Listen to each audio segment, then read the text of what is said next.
Kejriwal arrest ప్రతిపక్ష పార్టీలను ఏకంగా చేసింది. వచ్చే లోక్సభ ఎన్నికలను దృష్టిలో ఉంచుకొని ఆమ్ ఆద్మీ పార్టీ కేజ్రీవాల్ అరెస్టుకు వ్యతిరేకంగా పెద్ద ఎత్తున నిరసన వ్యక్తం చేస్తుంది.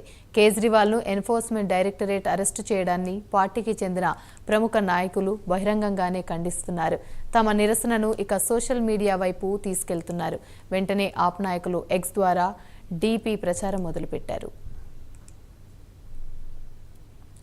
డీపీ విషయానికి వస్తే ఢిల్లీ సీఎం కేజ్రీవాల్ కటకటాల వెనుక ఉన్న చిత్రాన్ని పెట్టి దాని కింద మోదీ కా సబ్సే బడా డర్ కేజ్రీవాల్ను చూస్తే మోదీ భయం అనే క్యాప్షన్ పెట్టారు.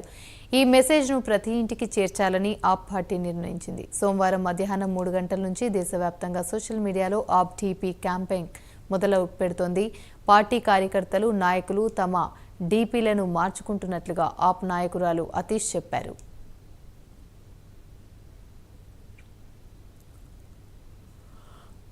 ఇండియా కూటమికి కూడా ఢిల్లీలో రామ్లీలా మైదాన్లో నిరసన ర్యాలీ ఏర్పాటు చేసింది. కేజ్రీవాల్ను చూస్తే ప్రధాని మోదీ వణికిపోతున్నారని, ఇక జైల్లో ఉంటే ఆయన మరింత ప్రమాదకరంగా మారిపోతారని, కేజ్రీవాల్ ఏం చెప్తారో అని ప్రజలు ఆసక్తితో ఎదురుచూస్తున్నారని శివసేన యుబిటీ నాయకుడు సంజయ్ రౌత్ అన్నారు. కేజ్రీవాల్ అరెస్టుకు నిరసనగా ఆమ్ ఆద్మీ పార్టీ హోలీ వేడుకలకు దూరంగా ఉంది.